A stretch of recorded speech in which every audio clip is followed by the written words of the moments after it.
You know, we talk about the Illuminati and different things nowadays. I remember this when we was talking to camp when we did the second concentration camp album that was titled The Holocaust. It was misspelled in the printing, however it came out on the record, but the record was The Holocaust. You know, we was boycotted by the Jews, and the rabbi for the Jew, you know, of a Jewish faction that asked about what we meant about that. And it was complicated. It complicated us all for a minute.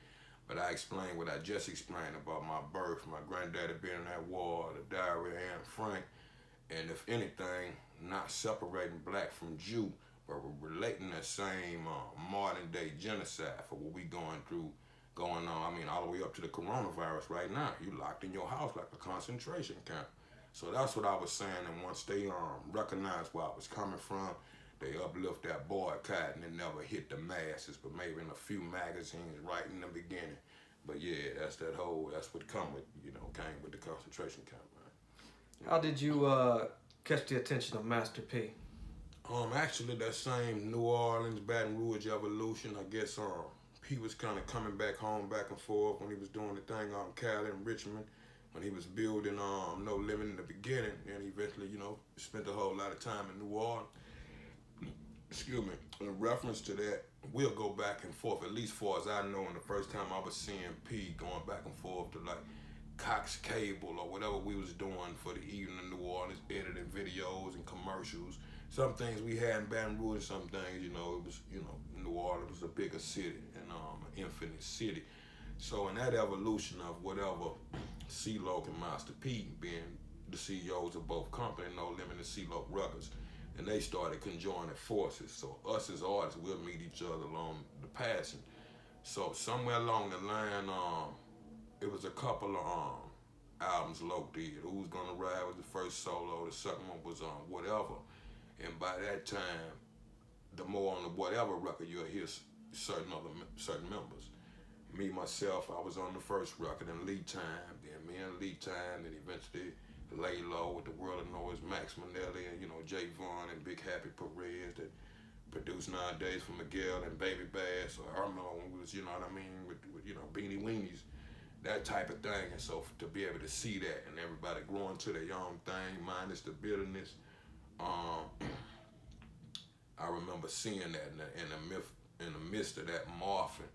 P and Loc was real cool with each other, and they started doing records with each other. So somewhere between the Whatever record, before them bought the soundtrack, the Down South Hustlers, I want to say it's the first time C-Loc appeared on a Master P record or No Limit record. Then eventually the Body soundtrack. Right within that time, we was working on a concentration camp self-titled compilation. Like, Loc, let everybody else have a chance. We support all the records you do. Let's put together a clique that don't just say South Baton Rouge. I was always minus the set trip. We had guys from Mississippi, Alabama, and different parts of the country that come down and fuck with us.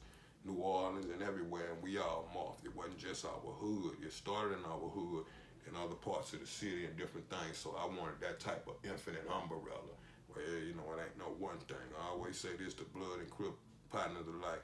You can't just make records for the Blood. You can't just make them for the Crips and expect to really make no money. Your homeboy really want it for free.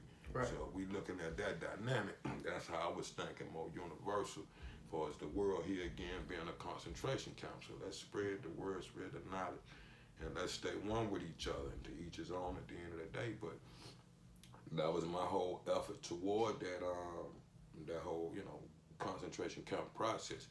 But as that kind of evolved, why that was evolved more or less, like I said, my first solo joint I did outside of featuring on a C-Loc record was the Fool record on that self-titled concentration camp album.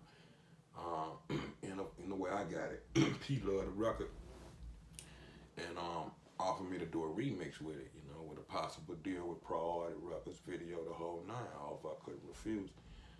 Especially we was coming from in the financial situation we was still in hope for and hadn't had a hit record, and everything else was just a part of the evolution here again. P just so happened to be doing the Body movie and soundtrack, and love the record enough the way he gave me the opportunity to put the record on the movie and the soundtrack. So once the world caught a whim of it and priority records, I started getting calls to come to California and let's make a record deal, shoot a video, the whole nine. And it just took off phenomenally, you know what I mean? So yeah, that's the basis of it, man. How did life change for Young Bleed at this point? Oh man, if I had just started a week ago, I'd say in a day, but going back to a lot what we shared in the beginning, it was just that time that I knew one day something would happen, how it would happen, who would have happened through that part I couldn't see and fathom, you know what I mean? So, for one day I'm wiping the cold out my eyes at 6, 7 in the morning, and I'm in California, I guess it was in Malibu, or I don't know for sure, it was in Malibu or somewhere off that beach, and my concept, I still was coming from my block, my brick, so I wanted the idea and the visual I could see. I hadn't really been to California, family members and all that. My mother used to keep me out of that due to the gang violence and shit since the 80s, you know what I mean? I had a young homie went out there 12 years old, never come back home, so she'd get me from there. My aunts and big cousins and shit like that, I go out there, so it took me to get around 21, 22 years old to start experiencing California on my own. And that's a big world, you know what I mean?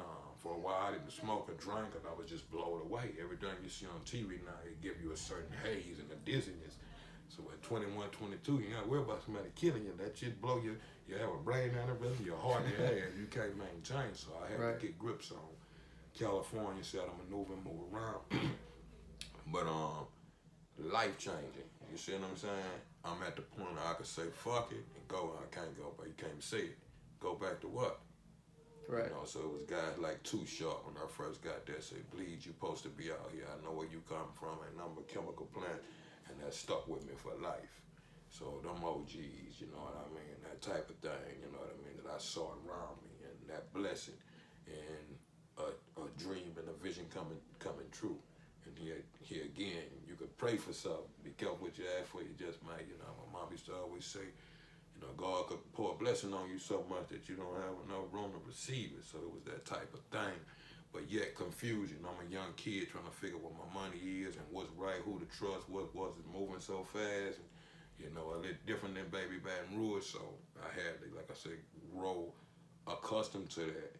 And as I was trying to grow accustomed to that, other people was falling away from my immediate circle, relationships and the clique and all that. So and that same in WA, since I studied that and I hated that breakup to any other rap breakup, you know what I mean?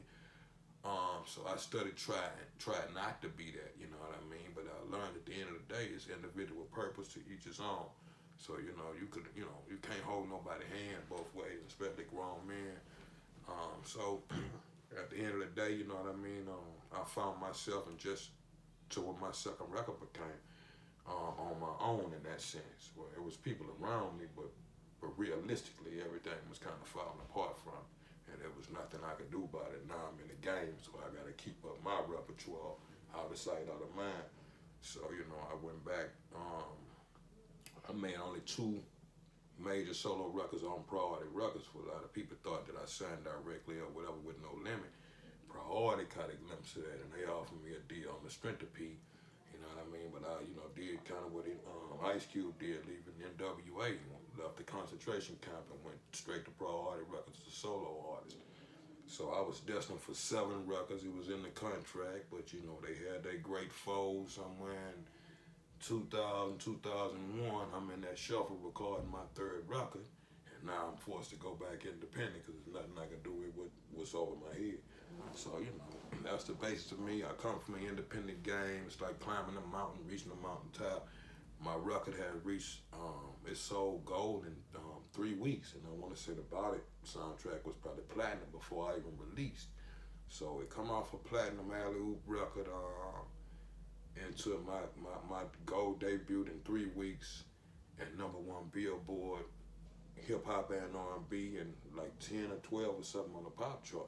So, who could guess? I had a good feeling. I knew it was going to do something. I felt good about that record, the way it evolved. But yeah, who could ever guess, you know what I mean? And still to this day, this 22, 23 years later, we're in the 3rd decade, and they still playing this record. It's being duplicated, the wordplay, and, so it's whoa, you know what I mean? Right. Yeah.